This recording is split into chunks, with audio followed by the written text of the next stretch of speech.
Shit, we back with another fucking video. The Muslims of O Block. Shit, after everything went down, after Vaughn died, all that shit, most people from O Block literally became Muslim. I guess this is gonna explain why they became Muslim. Do you guys have any stories of what you've seen in O Block over the years? I noticed you had bear mace on you. Have you already used it? I use it a few times. To be able to be a big brother to these brothers, to be able to show them that it's more to just the streets. Who in? Tommy G. Yo, hey. Alright, but look, this is my thing. Yeah, you could be Muslim and shit, this, that, and the third. You could be as religious as you can, as religious as you want. Bro, they still toting that shit. That's what I'm trying to get at. Like, okay, you could change your religious beliefs, but bro, you still toting that shit. I'm Gleech, man. Welcome to this place they call O Block, you see what I'm saying? Shout out to Muslimatics and my boy Tommy G, come on. Not from 63rd.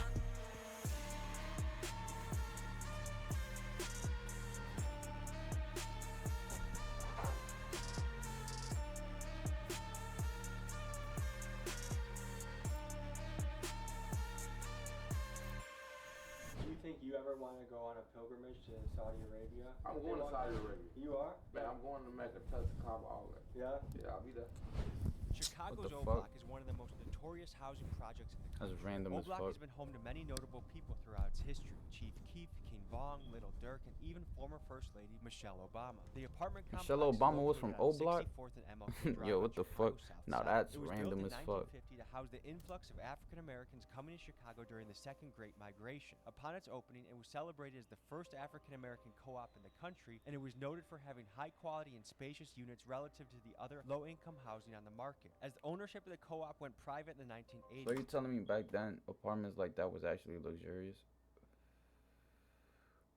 How the times have fucking changed. The quality of the units began to decline, and violence in the area increased as jobs moved overseas and drugs flooded the streets. In 2011, O Block earned its name in honor of 20-year-old resident O.D. Perry, who was shot dead by a rival gang member. From then on, O Block's infamous reputation as a dangerous Yeah, area I ain't gonna lie, bro. The most dangerous times of O Block, I feel like, was when this man right here was alive. Y'all wanna talk about dangerous people, bro? I feel like King Von was the most dangerous nigga there. Keeping it a buck. Bro was a top tier crash out. He retired before he died. Well, he didn't even retire. He was still actively in the game. But he already had a Hall of Fame began to fucking spread trophy, around the you feel country, me? and it's since been known as one of Drill Rap's ground zero locations. As of recently, a new movement has been growing in O Block, Islam. I learned about this from two Muslim YouTube channels, and this got me connected to Gleech, an O Block Muslim spreading the word on his faith. It brings the question, is this the movement that can bring peace and safety back to the area? Let's hit the streets and explore this more. More money, more problems, but bitch, I ain't tripping cause I want it all. My head has been robbing, my head has been trapping, trying to get the shit off.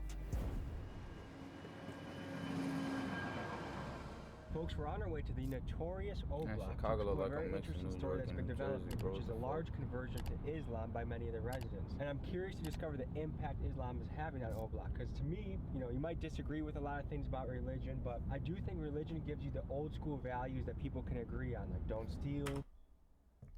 I'm not about to get into religion and shit, because it's a very sensitive topic, but religion, I feel like, was basically made for, or is, so you have something to look forward to, is it not? So when you pass in the afterlife, you have something to look forward to. You pray every day,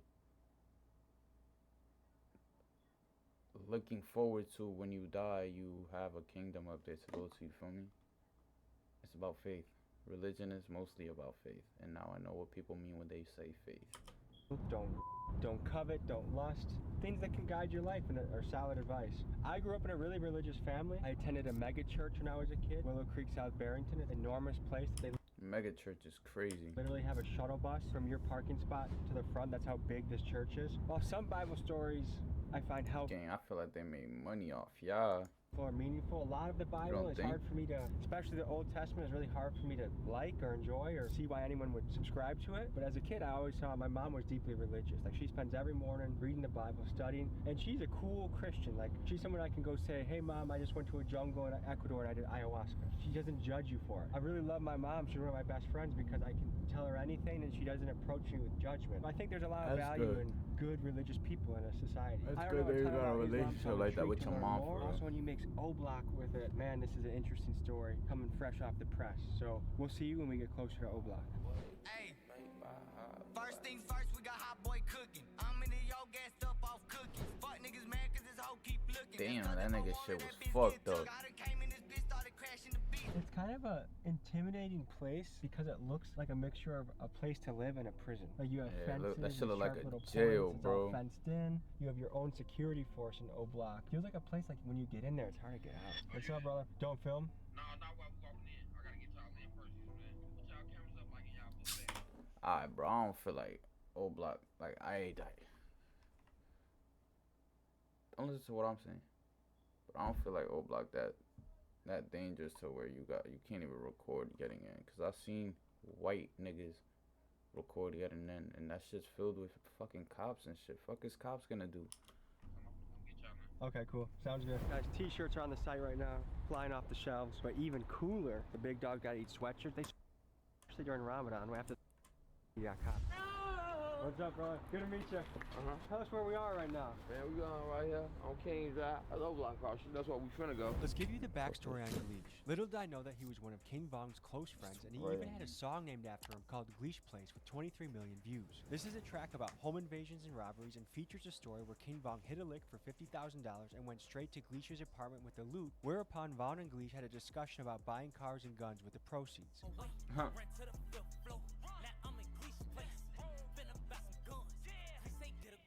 I often try and do very little research on people before meeting so I can get an unbiased impression of who they are today versus who they were in the past. So I was unaware of Gleesh's relationship with Vaughn when I met him today in O-Block. Gleesh is a fashion designer, he's a rapper, and he's the front runner of the O-Block Muslim movement. Let's That meet boy him. got a lean What's up, big guy? gut. You good? I keep. Yeah. Yeah, that's my uncle. He was telling me he had some brothers in Parkwood. Yeah. I'm duty law. Tell us what you got on right now. That's new attire I haven't seen yet. Oh, yeah. I got my throw on, my Muslim throw. Throw. My kufi, my Muslim chain. Was it hard to start rocking that? Because that's not typical outfit in this area. I had to get used to it. Do people ask you a lot of questions when they see you wearing that? Yeah, they think it's a dress. I don't take that lightly, but it's a throw. Yeah. What percent of people around here you think know about the Muslim movement? 2 billion Muslims throughout the world. It's Arguably fun. the biggest religion in the world. Yeah, I'm duty law. How long have you been involved in it? Like 2-3 years. Okay. Right now it's Ramadan. Right now. How you feeling? I'm good, but I can't eat or drink. I knew guys on my wrestling team that were Muslim wrestlers, and so they would go an entire practice without eating or drinking, and that takes That's a lot crazy. of discipline. Yeah, take discipline. It's really a man thing. Man over Nah, matter. it's a difference between doing Ramadan and then doing Ramadan and training or some shit. Whatever he just said, bro, that's insane. He's one of the guys I look up to too. He make sure I'm good. He feel me. You have to care for other people. My boy Teach you that Habibi. There's a lot of people on earth that don't have no food, no drinks, nothing. So you have to think about other people before you think about yourself. Yeah, alhamdulillah. Are there any Alhamdulillah. Arabic words you could teach the audience? Alhamdulillah is the best. Shukran. Shaquanas, thank you. Yeah, he was. How did you get the name Gleesh? I've never met a Gleesh before. Look, Big Von. they just call me Gleesh. They just made the name. Okay, I'll run with it. Is Von looked at as a hero or a villain? Von is a hero. Yeah. Everybody always looking at somebody bad. He a hero though. Because some people love him for who he was as a rapper. Some people are like, that guy was a serial killer. Nah, he ain't no killer at all. That's a good. Let's keep it a bug. Music was fire, but Brody was dangerous. guy, man. He made everybody really start loving each other. I didn't realize Gleesh and Vaughn had been close friends when I asked this question, but let me give you some background as to why I asked about Vaughn. By many within O-Block in Chicago, Vaughn was heralded as a rap hero who broke out the mold of poverty and launched himself into superstardom. Yeah, Vaughn really was that nigga, bro. His lyrics stood out for both his fantastic storytelling ability and the extreme violence of his words, but some suspect his rapping was more than just storytelling. His In fact, storytelling YouTube's was premier insane, hip-hop bro. historian Traplore Ross has a detailed and exhaustive 3.5-hour analysis proclaiming King Vong to be rap's first serial killer, and King Vong himself literally put out tweets like, "Man, I'm just trying to kill, and I can name 5 GDs I done killed." All this aside, I wasn't here to speak with Gleesh about 5? King Vong or violence from the past. I was In here one to learn gang? about his story and about the spread of Islam through O-Block. Did he Hit the kinda, cameras now. Hit the cameras. So we walk in. so we get past security? So security be on dick over cameras, bro.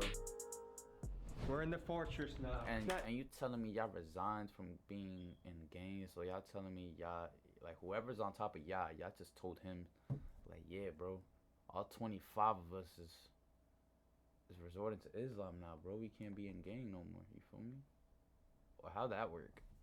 Easy to get into O-Block, huh? How long have you been here for? I guess religion, changing your religion doesn't mean you have to How you leave the doing, gang, Tommy? right? Are you What guys depends what Muslims the too? religion is. Nah, they ain't Muslim. People in O-Block are thinking about joining. What would you say are like the selling points? Like, why should they join the movement? I could just bring with me and they could, you feel me, get experience on their own. You gotta learn stuff to do it. I can just tell you, oh, you finna be Muslim. What has it brought into your life? A lot of beautiful things. Yeah, like what? I got a business. I got all types of stuff going on. You see what I'm saying? Before you were Muslim to now, like what's changed for you? Be disciplined, the way I act with other people. Do you feel like being a Muslim has helped you to treat other people better? Yeah, you know what I'm saying? The way you act, the way you dress, the way you talk, all that. And caring about others, like, you know. I feel like especially for young men, if we are disciplined, there's so much we can accomplish in this life. But if we're not disciplined, we're kind of I don't want to say we take up space. We're fucking beasts if we're not disciplined. We're deadbeats. I'm not gonna hold you. Coming from a nigga. Oh shit, I muted it. Nah, he going to Louis V, man. You come from like more of the rap world, materialism is a high priority, like Gucci bags, Louis bags. What does Islam think about all that? I mean, it's alright, bro. I don't too much care for that. Y'all don't care for materialistic things? Where are we right now? We at my mom's house. I'm gonna move out of there soon. Where do you want to move to? I'm gonna move somewhere nice. You want to stay in Chicago? You want to move out of the city? You want to move out of the state? Eventually, it's to move out of Chicago, though. Yeah. How many guys in this room are Muslims? They Muslim. So what do you think about joining Islam? Damn, bro. Now that I think about it, is it wrong that they still in the hood and Dirk and Chief Keef is still is like living their best life? Or is it understandable why these niggas is still in the hood and all them other niggas is living their best life? I guess you can't bring everybody with you, but like at least hook up the niggas that you left behind, you feel me? Becoming a Muslim, what do you think about it? Plus, a real nigga, you being true to yourself. Do you think, hey, this is something I want to do one day, or is it like, nah, it's not for me? I don't know. Yeah, anything in the process will take time. Especially something like that is a big commitment. It's not like you're just done with it in a day. Like if you commit to being a Muslim, like that's a big new life change, you know? I grew up in a very Christian family, but I've never felt called to dedicate my life to it, you know? Because you have to really change everything you do from that point on. Like, yeah, you can be Christian or whatever, but like, I don't know what they do, like, follow, like, discipline, like, when it's time, like. I mean, it depends. Muslims are a lot more disciplined than Christians. that's what I'm Like, they saying, do like, 5 do they, like, times a day. I would say, like, the disciplined Christians, like my mom, every day when she wakes up, she reads the Bible, prays. Yeah, but what about the other people? A lot of Christians don't do shit. Yeah, when it's Islam, like, you know, it's a way of life. Do you have to own anything to be in Islam? So like, what he's trying to say is that Christianity in his eyes is like more of a belief, and like Islam, it's more of like a lifestyle and a belief. Like, do you have to buy like a prayer rug or anything like that? Nah. I got a couple of them in the room, though. Yeah? You want to show us? Yeah, it's one, it's a Deuce on.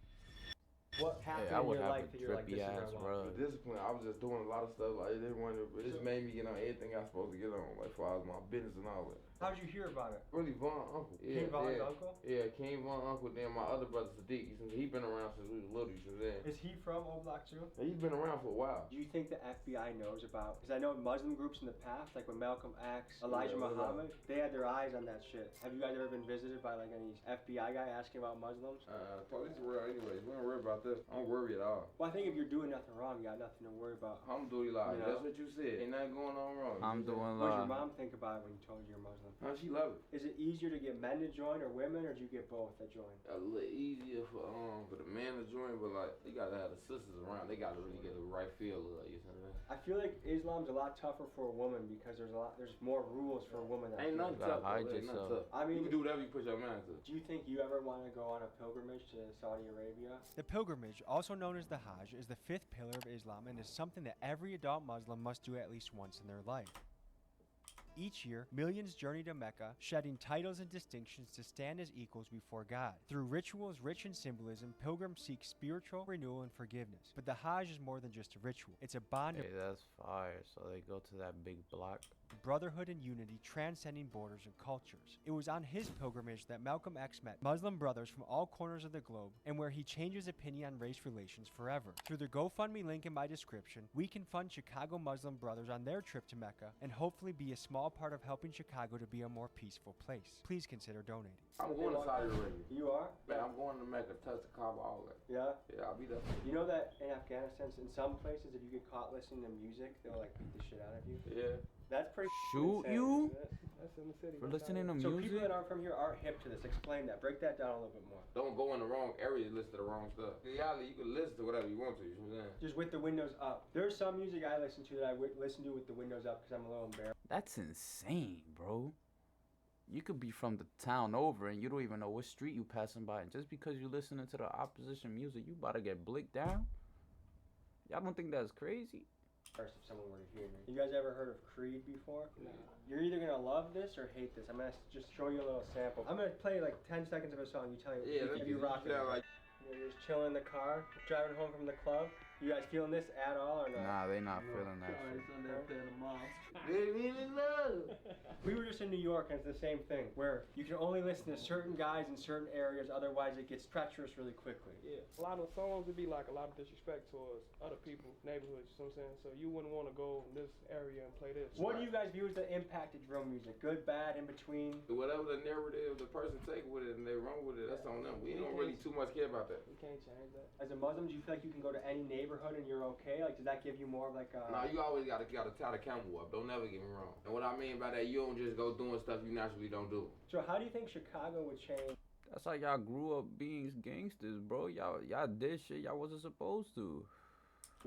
If a lot more people became Muslims. So we can stick together like an iron fist. We can get what we need and what we want, and everybody can be alright.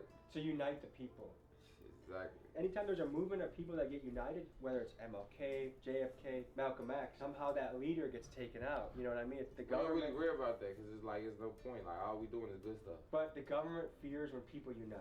Let's explore how the FBI has historically Yeah. responded to black political movements. Let's take you back to the 1960s when the Black Power movement was sweeping through the United States. This originated as a militant response to the slow progress of civil rights reforms on a national level. The rise of the Black Power movement alarmed the FBI. Go ahead, Under informational Director J. Tommy. Edgar Hoover, the FBI viewed the movement as a threat to national security. Through a counterintelligence program called COINTELPRO, a series of covert and at times illegal activities were used by the FBI to infiltrate, discredit, and disrupt black activist organizations. Damn, so they was just basically just throwing dirt on the black community because they don't want them to have equal rights? On December 4th of 1969, the aggressive tactics of COINTELPRO culminated in a tragic and controversial event, the assassination of Fred Hampton, the Black Panthers Illinois chairman. In coordination with the Chicago PD, the FBI orchestrated a pre-dawn raid on Hampton's apartment. Based on Damn. detailed floor plans of the apartment provided by the They FBI informant who had murked infiltrated them, the Black... bro. This is bullish holes. Yo, they murked them. Black Panthers, law enforcement executed the raid while Hampton was asleep. Armed officers stormed the apartment, and in the hail of gunfire that followed, Fred Hampton and fellow Panther Mark Clark were killed. Forensic analysis later revealed that most bullets were aimed at Hampton's bedroom, and evidence strongly suggested that Hampton, who had been sedated by barbiturates likely slipped in by the informant, was shot at point-blank range, ensuring his death. The official narrative initially That's claimed that the fucked Panthers up. opened fire on the police, provoking a defensive response. But they However, were asleep. subsequent investigations and outcry led to a different understanding. The raid had effectively been a targeted assassination of Hampton. Their deaths were not just a loss to the Black Power movement, but a devastating blow to the wider civil rights movement, and just one of the many examples that symbolizes the extreme measures our government is willing to take to suppress black leadership and autonomy. Whatever's gonna That's happen is gonna happen. crazy.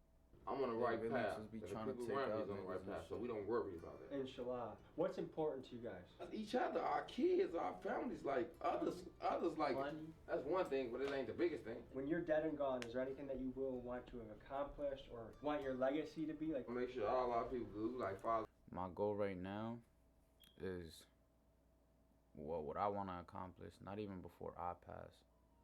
Because right now, bro, I'm not living my life for me.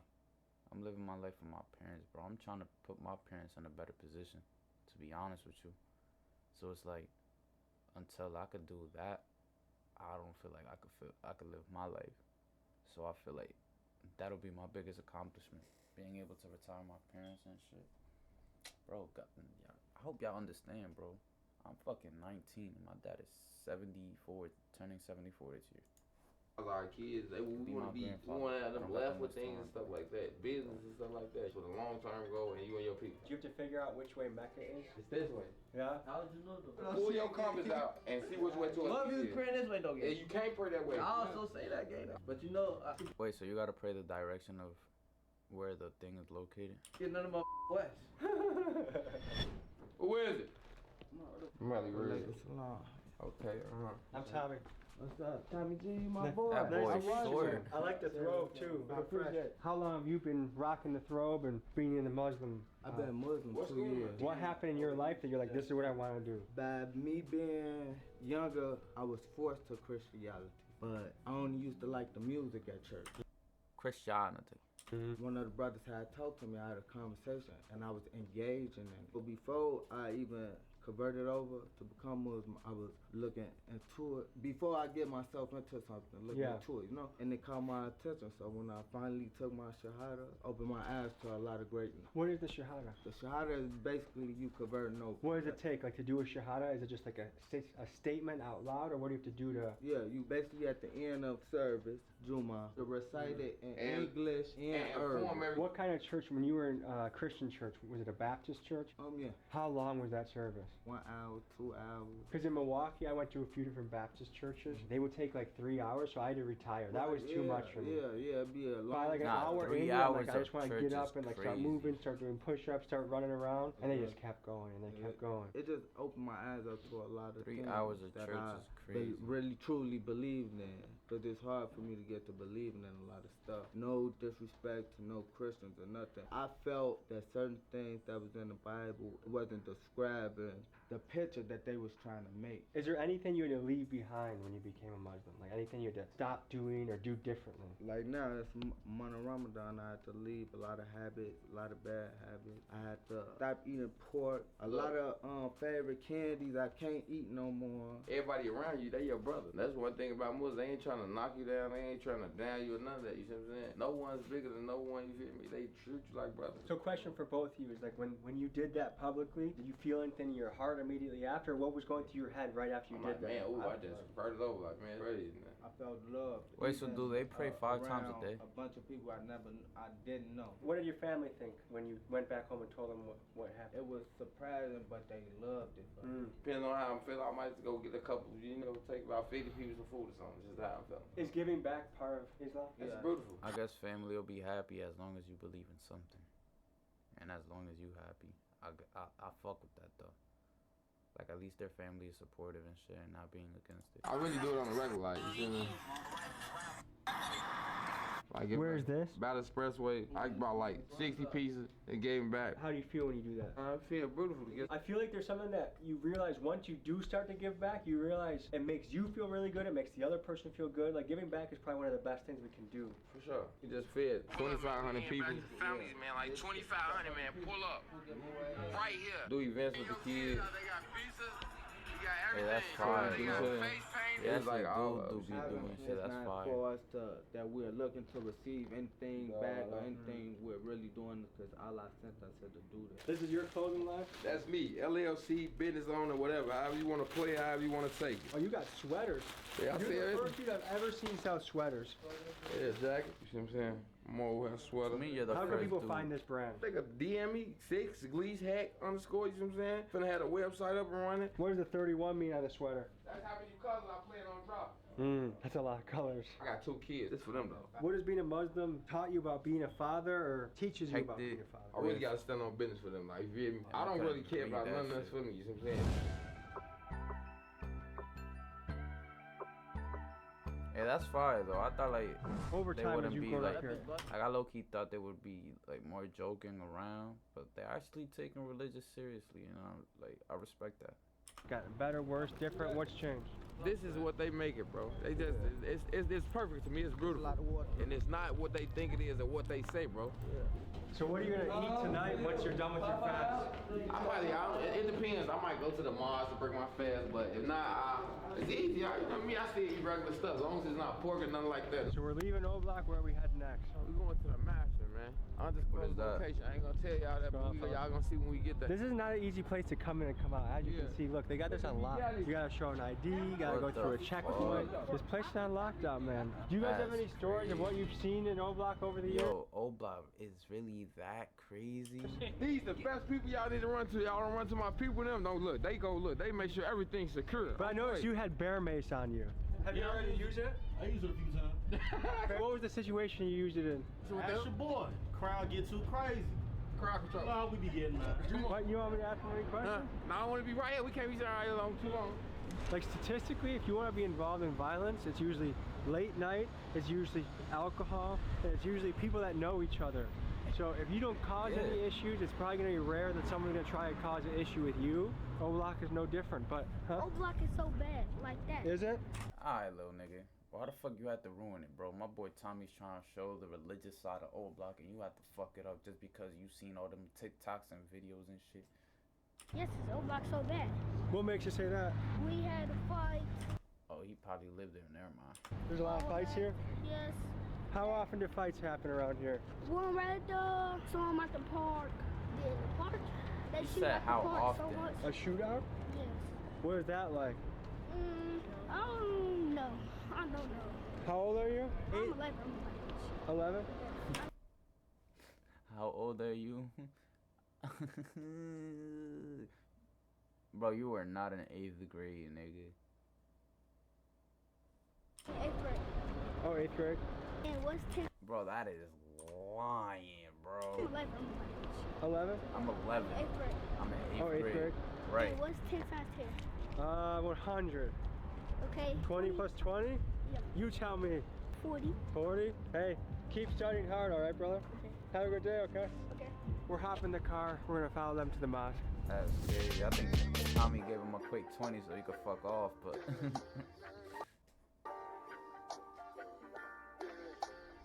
So we want to take a deeper dive into Islam and why it's attracting people to join. It's the fastest growing religion in the world right now. One way it's spreading in America is in the prison system. So I'm going to tell you guys a little bit about that history right now. Yeah, please Since tell World me, War bro. II, Islam has steadily grown throughout the U.S. prison system. The Moorish Temple and the Nation of Islam are the two primary forces behind this movement. Much of the momentum came after Nation of Islam leader Elijah Muhammad and around 100 other members of the group were sentenced to prison for World War II draft evasion, and in their time at prison, they began to spread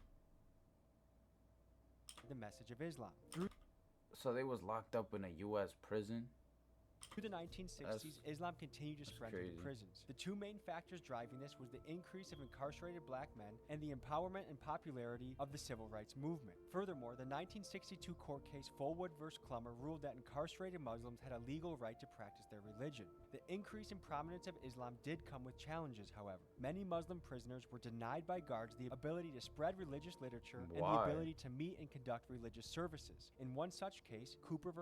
Pate, refusal of access to religious texts in Illinois Stateville Prison was ruled unconstitutional and a fucked up? violation of the freedom of religion by the Supreme Exactly. Court. These challenges would increase following the September 11th attacks. The U.S. Bureau of Prisons froze the hire.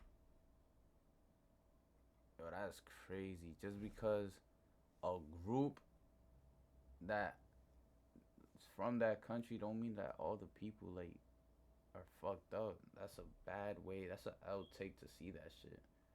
9/11, bro, was a horrible way to see Muslim people. I ain't gonna lie. You can't judge what happened, like, with everybody. You feel me? Of Islamic chapters That's fucked following up, the and I attacks know in an that, attempt like, to reduce fucked up a lot of radicalization Muslim among people. the inmates. 'Cause Today, Islam is hella the racism fastest got growing spread religion because throughout of the that U.S. shit. prison system, with an estimated 80% of imprisoned converts becoming Muslim and an estimated 35 to That's 40,000 crazy. converts coming every single year. One of the appeals of Islam is that the 40,000 structure and brotherhood of the fucking religion is an prisoners attractive become, alternative to the like, danger and Muslim chaos of the every streets. I always recommend 3 biographies to people: Benjamin Franklin, Teddy Roosevelt, and Malcolm X. Those are biographies that I might read once a year of each of those guys, just because they live such interesting and purpose-driven lives. And so I want to focus on Malcolm X right now. A lot of people think that he's a black separatist, that he wanted to split black and white people up. And for part of his life he did when he was in the Nation of Islam. Then he went on his pilgrimage to Mecca and he saw white brothers from Chechnya, he saw Middle Eastern brothers from Tommy Syria, low-key letting he saw me know people some from shit. I never all knew across this the shit. world, and he realized we all are one, we all can be brothers. He died tragically just as his career was taking off, and I think it could have made a positive difference. Let's cover his assassination. Malcolm X is one of the essential characters in the story of the Black Muslim movement. He was born in 1925 and his life quickly became hectic. When he was 3, his family had to move from Omaha because of threats from the KKK. When he was 6, his crazy. father's bizarre and tragic death convinced Malcolm it was the work of white supremacists. His father's death drove his mother to insanity and led to her becoming institutionalized in a mental hospital. Malcolm began to find That's fucking crazy. You have suspicions that your dad got killed by a white supremacist. Your mom then goes to become like mentally insane because of it. Damn. trouble as a juvenile, and his criminal activity led him to become a ward of the state by the age of 14. He was assigned to a boarding school under the supervision of a white family. At this boarding school, he excelled academically and socially, and he developed aspirations to become a lawyer. However, his English teacher shot down his dreams and told him that as a Negro, he should set his sights lower on things like becoming a janitor or carpenter. Experiencing a massive frustration with the white world he felt limited by, he moved to black-dominated Harlem and began a life of crime. He and his friend Shorty ran a burglary ring, and he supplemented Damn, so Malcolm X was about that shit. Oh. his income with pimping and selling reefer. Outside of crime, he became well known around town for his dance moves, his zoot suits, and he tore up Lindy Hop dance clubs. Eventually, he was caught for his crimes and sent to prison. It was here his life changed and he discovered Islam. He joined the Nation of Islam and educated himself in prison by reading every book he could get his hands on. And in doing this, he emerged as a powerful and influential leader. From the time he was released in prison in 1952 to 1960, he helped grow the Nation of Islam from 400 members to 40,000. As a prominent figure in the Nation of Islam, Malcolm X advocated strongly for black empowerment and self-sufficiency. Nation of Islam leader Elijah Muhammad handpicked him as his right-hand man and sent him around the country to give speeches, rally up the troops, and grow numerous mosques. His compelling speeches brought him national attention, and his views often sparked controversy. His growing popularity eventually led Elijah Muhammad to feel threatened, and this later led to Malcolm leaving the Nation of Islam in 1964. It was then that he went on his pilgrimage to Mecca, where he met Muslim brothers of every Damn, Malcolm had that much motion where he had private jets and shit. It was then that he went on his pilgrimage to Mecca, where he met Muslim brothers of every color across the globe. And from this, he returned with a new understanding of race relations and a commitment to racial equality and harmony. Malcolm X's life was tragically cut short in 1965 when a Nation of Islam member assassinated him. Many believe that the FBI So a member of Islam assassinated him? What type of animosity do you have to your fellow brother? That's crazy. Short in 1965 when a Nation of Islam member assassinated him. Many believe that the FBI had a hand in this. He remains a key figure in the fight against racial injustice and is a widely celebrated black hero. Rest in peace, Malcolm. How you doing, right? Finally to meet you, man. Yeah, I'm excited, man. Thanks so much. Tell the people who you are. Man, I'm Sadiq Ali, man. Down here, you at Bar Hill Imports at 321 East Spurgeon Road, Chicago, Illinois. 60653 with my man Tommy G. Yes. Here. This is Sadiq Ali. Long ago, he used to hustle in the streets. Now he's dedicated his life to religion and runs a group called Muslimmatics, where he guides people on their journey in Islam. If you'd like to get more involved with Islam in Chicago, his link is in my description. Come on. You have a very peaceful and relaxed presence about you. I'm very peaceful and very relaxed. That's a good aura to have. So And it's like- Friday. It's Tell the Friday. people My what's boy in special the about back was happy as hell. Friday is our holy day, Muslim holy day. Friday, Jumu'ah Friday. Alhamdulillah, we all come together. And it's the last Friday of Ramadan, so it's kind of special. Everybody's going to be packed down here. It's just beginning. We're starting in about another 30 minutes or so. People have almost made it the entire month doing Ramadan, which is no easy feat. That's hard to do. What are the biggest challenges people face during Ramadan? Not eating. Or drinking water? Not eating or drinking water. You know what I mean? That's a big challenge. But it's a good challenge because it's for Allah. And the fast is for Allah, because only Allah knows if you fast. People can say whatever they want to say, but only God knows if you're fasting or not. Are you from Chicago? I'm born and raised in Chicago, Illinois. How did Islam start to seep into Oblak? Like, how did... Let's go next door. We can talk more deeper. It's about to be prayer. Yeah, I want to know how it got. How are you? Good. Tell me about what's going through your head today. It's prayer day today. We're close to the end of Ramadan. So tonight, Like it's fire, but it's crazy.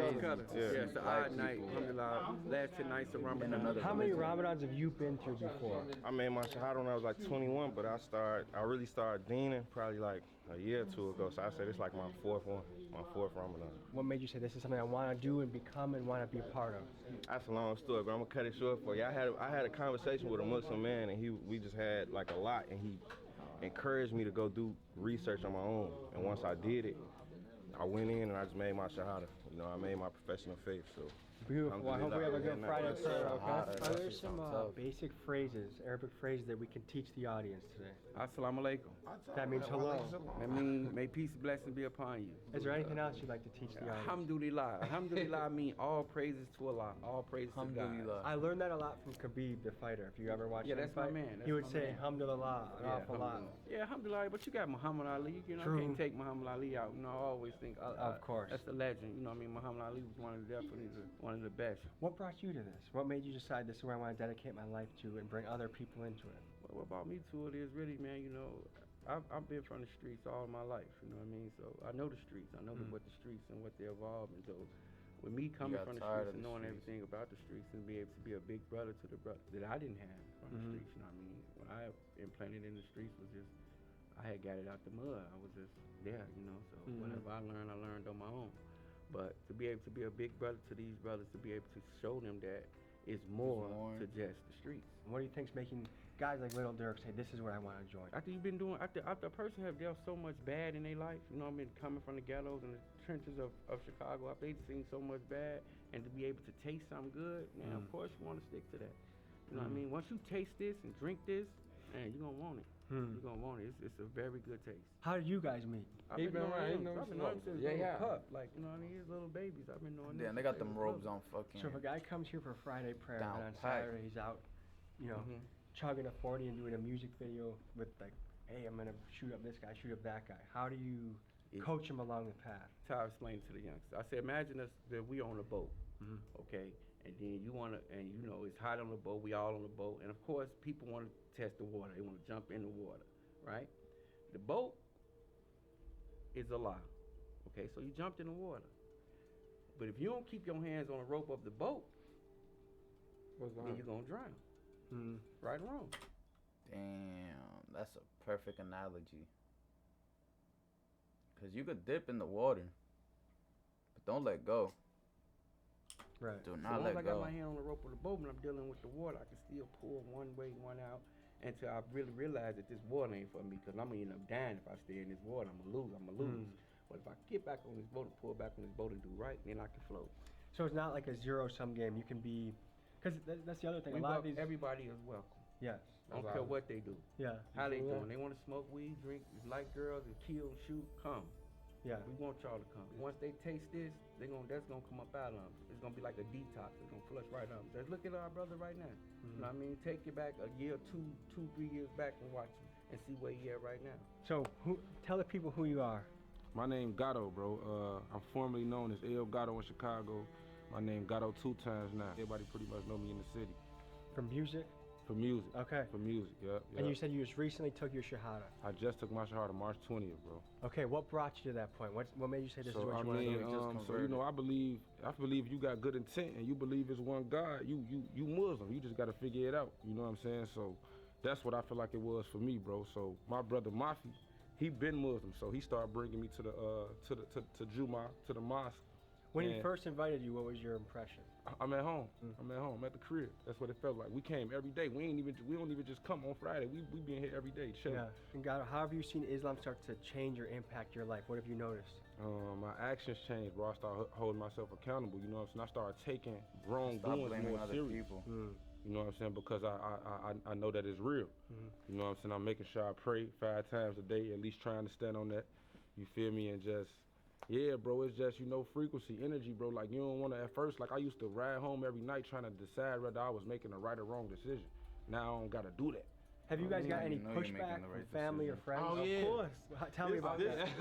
Tell me about that. I ain't gonna lie, this every day, but like I always tell people, I don't go around telling nobody to be Muslim. Like, I'm not telling nobody, like, you should be Muslim. Like, we like to believe that Allah chooses us.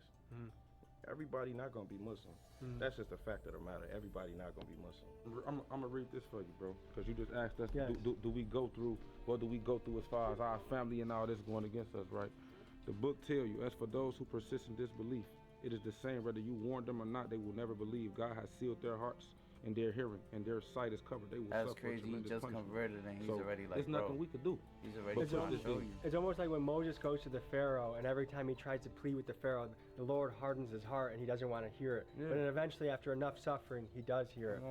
What I'm referring to is a story from the book of Exodus where Moses is called by God to free the Hebrews from the slavery of the Egyptians. When Moses politely asked the Pharaoh to free his people, the Pharaoh decides he'd rather not lose the free labor force that was building his sick pyramids, so he said, "No thanks, Moses." Undeterred, Moses leveraged the power of the Lord to unleash a psyop and biological warfare of biblical proportions against the Pharaoh and his people. There were rivers of blood, a frog apocalypse, locust swarms, and even 3 days of darkness. But this was not enough to make the Pharaoh fold. God hardened his heart and the Pharaoh stood on business. But then Moses dealt a final blow of deleting all firstborn Egyptians from earth, and somehow God co-signed this plan and helped Moses spin the block against the firstborns. It was only then that Pharaoh I like how Tommy is using terms like spin the block when talking about God's story. agreed to free the slaves. Moses then gathered his peeps, parted the Red Sea like a boss, and delivered his people out of Egypt. All this to say, hardening of the heart, whether it's done by Allah or God, is a common theme in religious texts. Who are some other Muslim heroes that you guys look up to? Malcolm X. Malcolm X. Tell the people about that, because I think he's misunderstood. I think in the media he's portrayed as a separatist. He wanted to kind of separate black people, white people, but they missed the part of the story where he went to Mecca, he went on his pilgrimage, he saw white brothers from Chechnya, he saw Arabian brothers from Saudi Arabia, he saw people from all over the world. Usually the ending of everybody's story be the good part, the good Yes. story, you know what I mean? But Yeah. our brother Malcolm X, When they you know try what to I mean? change it. I would like to say that, man, me personally, I would like to say I'm one of the descendants of him, you know what I mean? That he laid the foundations for us to be able to how we doing what we doing right now. I guess maybe where I want to go with this is like when people come up that can unite people. Well, Martin Luther King, Malcolm X, JFK, they get taken out. And so some people go with the conspiracy route, and maybe it's true, maybe it's not. But let's just say that another strong Islamic movement hit Chicago, and there's some very This is what strong we're doing leaders. right now. Do you think there's any that you guys think you have to think like, man, is the government going to take me out? Or I told you we don't do no worries, but at the same time, Allah. I mean, we know that people are looking at us trying to probably thinking certain things that we doing. We trying to put, we stopping boys that was out here killing one another. Do you think the FBI has their eyes on this movement? I hope they don't. In retrospect, I pray that they don't what have they their trying eyes to on say this is, like, movement, but if they do, FBI I want pray that them they to look kill and each see the other. good that we doing and not the bad in it. We just want to bring peace to our people.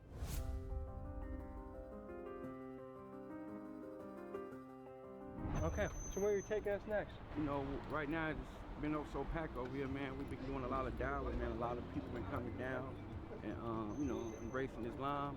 So right now y'all gonna be witnesses like a live Juma.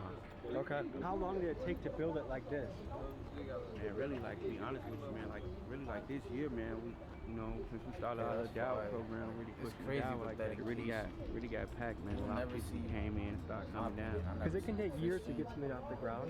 It's exciting to see when Allah gonna make it easy. Yeah. Be Allah this gonna type, make it easy. People want to be this much of a like right. religious type Right, thing. good. So what is happening right now? Right now, it's the you know, the imam is speaking. He's giving us something they call a kabak. He's speaking. He's, you know, just giving us the knowledge of the deen. You And know? the imam is the teacher. The imam is the teacher. Kind of, our is that leader. equivalent to pastor? Yeah, you can say that, but he's our leader. He's our imam. Yeah. Okay. How important is giving back to Islam? It's very important to give back. You know, what I mean, that's what we're doing right now. We're giving back. We out here, you know, telling the people about Islam. That's what we're doing. We're giving back to our people. The point is to spread and give back. You know what I mean? Is it Spread the word Shia of or Sunni Islam? Sunni.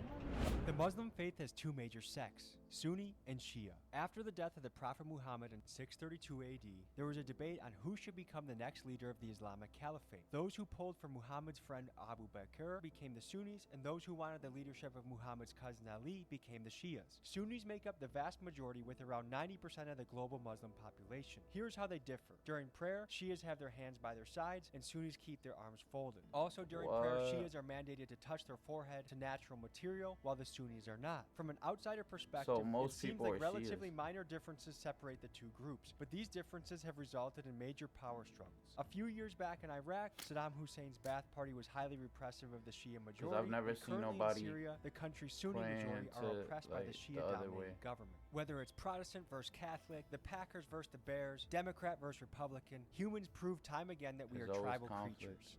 Okay, so if I were to convert, I'm going to ask a few different questions of what I can keep doing and what I can't do anymore. Let's start with the easy one: pork and bacon. No, you can't eat none of that. It's not good for you anyway. You shouldn't eat that. Period. I told him that. Okay. It said it in the Bible. Let's go to another important one for male. Can you still your baby? Oh, you know it's supposed to be that period. Not zero whatsoever? Leave that alone, man. It's hurting yourself. Can I be a Muslim and go record a drill Don't music masturbate. video where I talk about shooting all my eyes? Yes, you can. I can. Yeah. Okay. Can you have premarital sex? as Wait, how? What? How? How? This is the only part of the video where I'm actually questioning, like, what? You can make videos of killing people, but you can't masturbate? As long as you don't actually do it, I guess. You letting your feelings out. Premarital sex as a Muslim, but you know, like I said again, if you come into the deen and you having premarital sex already, just learn about that and then marry it. If you want to have sex Hey, with us, I have good marry news. I can have sex because I'm married. Alhamdulillah. Is there a brother here that has a story of prison conversion that we can talk about? I've been in prison. What'd you go away for? Drugs. Yeah. And how long into your journey in prison do you decide to change and seek a different path? Immediately when I get in there, because I didn't like to do weird stuff. You know what I mean, play around like that. So immediately, I got right on the business. You know what I mean, got towards put my life together. But jail is not it. Yeah, it's over with. You can wrap it up with that. Yeah, Allah we gotta get the prayer. Yeah. Hey, appreciate you, brother. All right, Thank you. Thank you so much, Thank man. you, man. Thank you. Thank you. Thanks for what you're doing too. You can start rolling now.